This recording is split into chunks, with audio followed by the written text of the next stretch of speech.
என்ன என்ன கனவு கண்டாயோ சாமி, வாழ்க்கை ஒரு கனவுதானையா சாமி.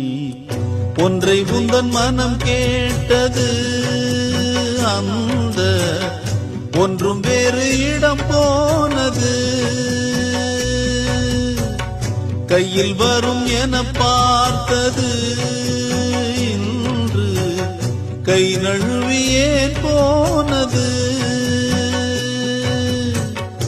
என்ன என்ன கனவு கண்டாயோ சாமி, வாழ்க்கை ஒரு கனவுதானையா.